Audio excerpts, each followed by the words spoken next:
Hi YouTube family and friends. As you can see, well, imagine, I'm not recording myself. Well, if you don't know, now you know. My friend is recording me. Okay, check this out, guys. This is a memorandum, and I'm gonna read it for you guys. It is, my camera person might flip. I think it's 88 page, no, I'm kidding guys. It's about a 13-page memorandum. So here we go. If you don't have to have a driver's license to travel. And here we go. This memorandum will be construed to comply with provisions necessary to establish presumed fact pursuant to Rule 301, Federal Rules of Evidence and Attending State Rules. Excuse me. Sorry. Should interest parties fail to rebut and give an allegation of fact, a matter of law addressed herein with specificity, the position will be construed as adequate to meet requirements of judicial notice. So if someone can't rebut this, then you win. When really, I don't think anyone can, because this is the law. Thus, preserving fundamental law, matters addressed herein, if not rebutted, will be construed to have general application.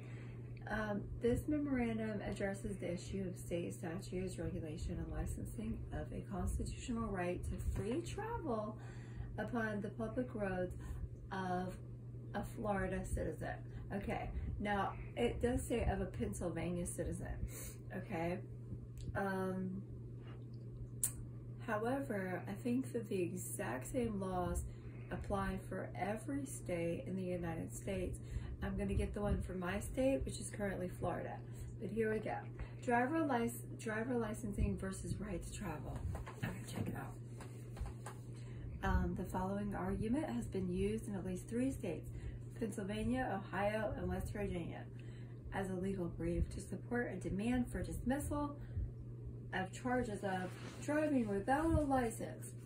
Is the argument that was the reason for the charges to be dropped, or for a win in court against the argument that free people, sovereign citizens, free people can have their right to travel, everyone's free, to travel regulated by their servants, police officers, etc. Okay, the forgotten legal maxim is that people have a right to travel on the roads which are provided by their servants for that purpose, using ordinary transportation of the day. Licensing cannot be required of free people, because taking on the restrictions of a license requires the surrender of a right. The driver's license can be required of people who use the highways for trade, commerce, or hire. That is, if they earn their living on the road, and if they use extraordinary machines on the roads. If you're not using the highways for profit, you cannot be required to have a driver's license. Brief in support of notice for dismissal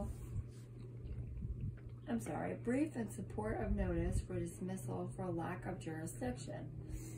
Now comes the accused appearing specifically and not generally or voluntarily, but under threat of arrest if he failed to do so. With this brief and supportive notice for dismissal for lack of jurisdiction, state as follows. Argument. If ever a judge understood the public's right to use the public roads, it was Justice Tolman of the Supreme Court of the State of Washington. Justice Tolman stated, "Complete freedom of the highways is so old and well established a blessing that we have forgotten the days of the robber barons and toll roads, and yet under an act like this, arbitrarily administered, the highways may be completely monopolized. If, through lack of interest, the people submit, then they may look to see the most sacred of their liberties taken from them one by one, by more or less rapid encroachment." Robinson versus Department of Public Works, 180 Wash, 133, 147.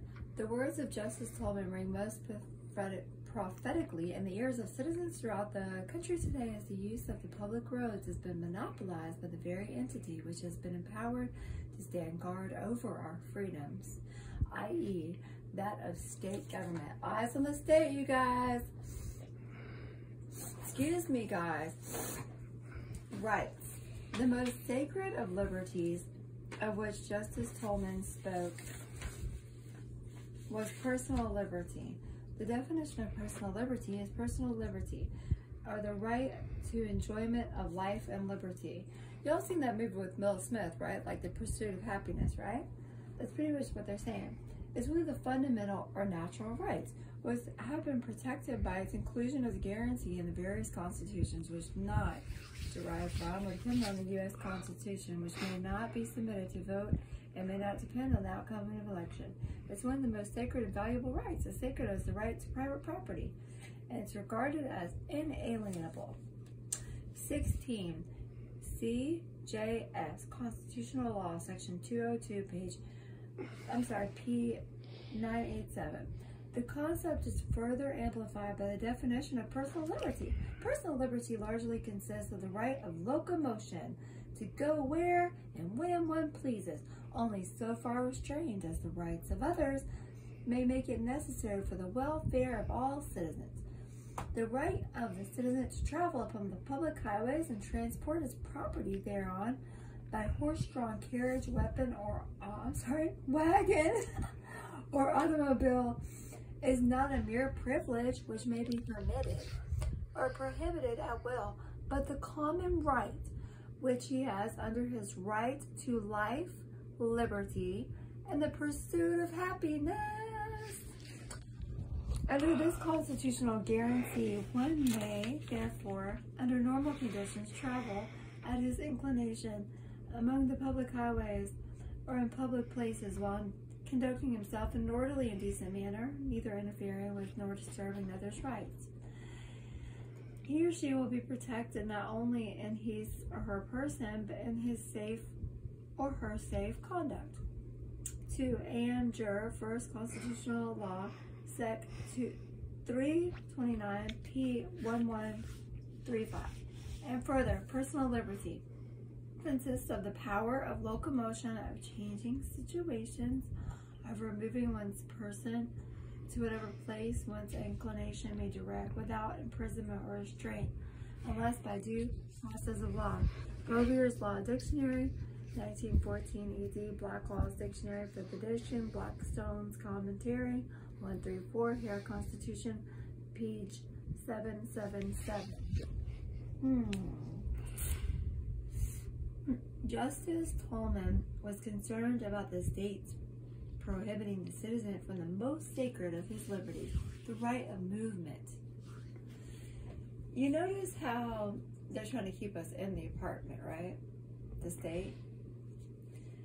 Okay. Well, I know my cameraman is just trying not to talk.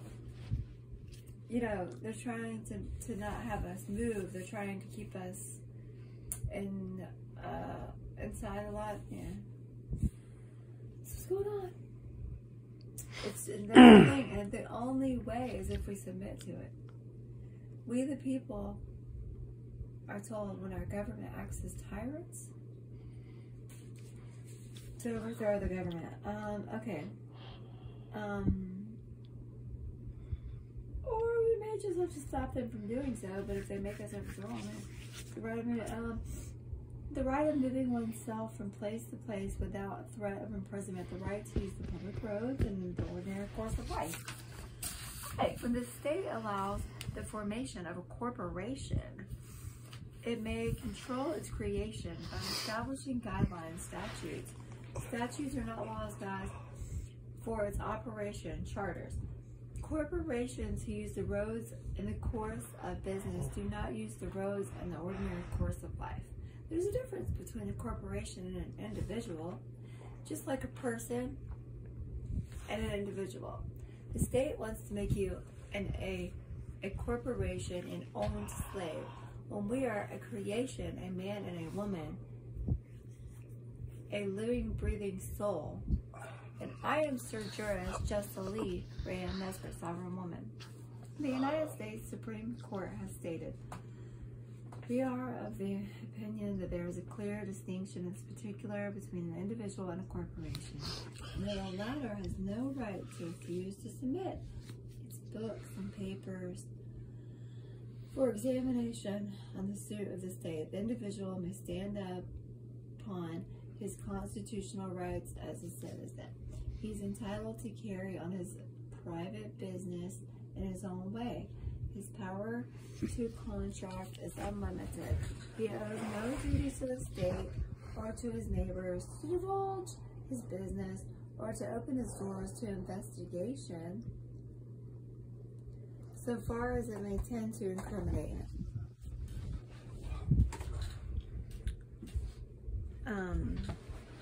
Where am I at? He owes no such duty to the state, since he receives nothing therefrom beyond the protection of his life, liberty, and property. His rights are such as the law of the land long antecedent to the organization of the state, and can only be taken from him by due process of law in accordance with the Constitution.